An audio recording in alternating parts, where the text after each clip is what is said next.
उत्तर प्रदेश की उच्च शिक्षा राज्य मंत्री रजनी तिवारी आज अयोध्या पहुंची। वहीं आत्म भारत के अंतर्गत आयोजित महिला सम्मेलन में हिस्सा लेने पहुंची थी। वो सर्किट हाउस में मीडिया से बातचीत करते हुए रजनी तिवारी ने कहा कि मोदी और योगी सरकार में आज महिलाएं हर क्षेत्र में आगे बढ़ रही हैं। उन्होंने कहा कि महिलाएं अब घर की चौखट से निकलकर देश निर्माण में अहम भूमिका निभा रही हैं। राज्य मंत्री ने यह भी बताया कि योगी सरकार से पहले प्रदेश की शिक्षा व्यवस्था पूरी तरह ध्वस्त थी और नकल को बढ़ावा लगातार दिया जाता था, लेकिन अब शिक्षा को नई दिशा और मजबूती दी गई है। विपक्ष के आरोपों पर उन्होंने कहा कि अयोध्या, मथुरा और वाराणसी जैसे धार्मिक स्थलों का भव्य और दिव्य विकास सरकार की प्राथमिकता और प्रतिबद्धता है। आज अयोध्या में महिला सम्मेलन का कार्यक्रम है, उसमें हमें आने का सौभाग्य प्राप्त हुआ है।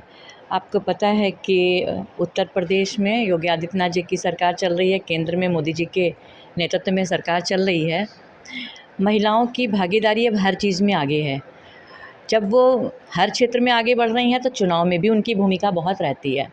इसको देखते हुए मोदी जी ने अनेक कार्यक्रम में महिलाओं की सहभागिता के लिए कार्यक्रम बनाए हैं कि महिलाओं को भी आना चाहिए। महिलाएं अब सिर्फ घर में चूल्हा चौका तक ही सीमित नहीं हैं। आपको पता है कि वो देश की दिशा और दशा को भी तय करती हैं। तो महिलाएं हर क्षेत्र में अग्रणी भूमिका निभा रही हैं। देखिए, जब हम आपको उत्तर प्रदेश की बात बताएं, योगी आदित्यनाथ जी के नेतृत्व में जब सरकार बनी थी, उसके पहले जो शिक्षा व्यवस्था थी बहुत ही ध्वस्त थी। सरकारें कह रही थी कि तुम हमको वोट दो और हम तुमको नकल का अधिकार देंगे। इस तरह की शिक्षा व्यवस्था थी। कहाँ युवा जा रहा था, क्या युवाओं का भविष्य होता।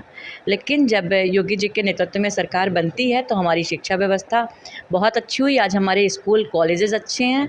हमने शिक्षा व्यवस्था को हमने क्वांटिटी देने का काम किया, जहाँ पे आवश्यकता हुई स्कूलों को बढ़ाया, कॉलेज को बढ़ाया, यूनिवर्सिटीज़ को हमने बढ़ाने का काम किया और वहीं पे हमने क्वालिटी शिक्षा देने का काम किया।